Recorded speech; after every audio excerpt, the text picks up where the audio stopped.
First things first. So let's cover the latest junior golf news then. As you can appreciate, this time of the year, not really that many competitions. It is winter time. There have been a few. I mean, don't get me wrong. I was at a junior event in Bedfordshire just over a week ago. Actually, a really good turnout as well for it. I think there was about 30 odd players playing in that event, considering the weather conditions. So well done to all those who took part in that. The Shires Junior Golf Tour, which is a tour which I'm actually going to get more involved with organising competitions for them. They've got their first winter tournament coming up a week on Sunday. That takes place at Brampton Heath. So there are competitions out there to play in. And I know that a lot of also clubs are holding junior presentations in recent weeks. Of course, they tend to do it at the end of the season, which I think is a fantastic idea. Get all the kids and parents together, have a really special night, and do a proper presentation, as opposed to, we've all been at those events whereby they've done a presentation, there's been two men and his dog watching it kind of thing. Well, why don't you all have a proper evening, sometime in the winter? And I know a lot of clubs are doing that. So congratulations to anyone who's been picking up some prizes. I've been looking on some of the social media, and there has been a lot of kids out there who've been playing some fantastic golf this year. So well done to everyone. Also mentioned as well, the Progress Junior Golf website. Lots of tours and organisations are in the process of putting together their schedules for next year. So on previous Progress Junior Golf, we are going to be updating the diary for those in the coming days, weeks and months. So please keep an eye out on that, because we've got all the major tours on there, all the major counties, the clubs, any basically, as you well know, Ian, anything which is out there junior wise, it's on there. So if you want, there's the website, absolutely, there. That's it. Yes. So and actually, just on your website, Steve, to make it even easier, you don't even have to type that website out down there, because again, there is a link in the body of this broadcast. It says "Find out about junior golf here." Click that link next to it; it'll take you straight through to that website. You don't even have to type it out. Fantastic. Right. Now, there have been some competitions, not many, like we say. There's actually one taking place at the moment, so we won't give the final results because obviously it's taking place at the moment. I think the final day is tomorrow, and that's the Junior European Open. It takes place over in Hacienda Links Golf Resort over in Spain. It's the 30th edition of this. I think Sky Sports are covering it. So I think they're going to be doing something on it with Nick Doherty. Never heard of them. Well, yeah, I've got to give them a plug. I do work for them occasionally. So anyway, they are approaching. They've got a very, very unusual format, because they basically have 5 rounds of golf on 5 days, and then they pick the best 2 scores from the first 4 days, and the final day counts, kind of thing. So it's the way, right. I suppose, if you really do blow up on 1 or 2 days, you can have a day or 2 off. Yeah, that's fair. That's fair. Keeps you in the game, doesn't it? Yeah. That's it, you see. So just looking at the scores, I mean, a massive field, by the way, 160 boys and girls playing in this competition. So best of luck for everyone who's playing in the event tomorrow. We will cover all the news and the results from that in the next podcast. Right. But some events have been taking place. Not junior events, though. We're going to be taking a slight diversion here. We're going to talk about professional golf. Controversial. Youngsters who've been playing in professional events. We'll start off with Portugal Pro Tour. I don't know if you've covered any of these. I know you do a fair bit of professional golf yourself, Ian. I've never done the Portugal Pro Tour. I would happily do it. Absolutely. Get your plug in now. Yeah. Right. Now, couple of juniors, though, which have been mentioned on this podcast on a pretty regular basis. Certainly one of them anyway. Josh Berry and George Ash, a couple of players who you've interviewed, I'm sure, on a few occasions over the last few years. Definitely. Now, they've had the Palmeiras Open, two separate opens. The first one, Josh Berry, he finished 4th, scores a 71, 70 and 73.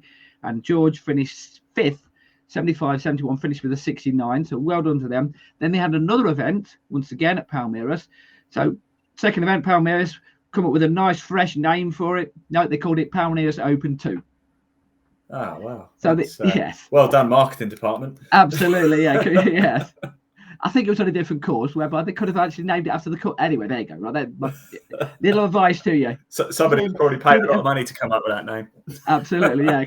Anyway, both Josh and George did really well again. Josh Berry, he finished 2nd this time, scores of 64 and 66, first 2 rounds, 72 in his 3rd round. And George Ash, once again, 2 cracking scores to start off with, 63 and 67. I think the pair of them might actually have been 1st and 2nd going into that final round. Unfortunately, George shot a 77 in the final round and finished 6th, though. But really well done. 2 top 6 finishes for a couple of young.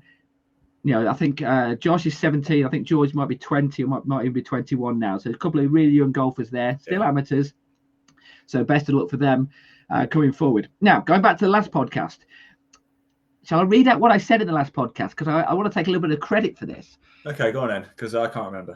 Germany's Chiara Neuer, 16-year-old, secured playing rights for the Ladies European Tour for 2023 after finishing second in the LET Access Series Order of Merit. Well, she played on the Ladies European Tour last week. She did pretty well, Ian. Oh, what happened, Steve? Now I know why you sent me this. There you go. There she is. Absolutely. So how about that? So not only did she get her playing rights only a few weeks early to play on the Ladies European Tour, she only went and won it. So the Aramco Team Series took place in Jeddah at Royal Greens Golf Club. She won in a playoff. Now I had very mixed emotions when I was watching this, because her playoff was against a very good friend of mine, Charlie Hull. I watched a bit of this actually. Yeah, absolutely. Yeah, you know, and credit to Kaya, because basically into that playoff, and actually credit to Charlie as well, because when you go in a playoff, you don't want to lose the playoff. Well, Kayara birdied the first playoff hole. Charlie held a really good 10-footer to match her birdie. Went back down the same playoff hole again, and Kiara birdied it again to win it. So really, congratulations to her. You know, only 16 years of age and already a tour winner. So that is someone to watch out for, isn't it? Yeah. Remember, hang on, everybody. Just remember that name and that face right there, because you're going to be seeing a lot of it over the next however many years.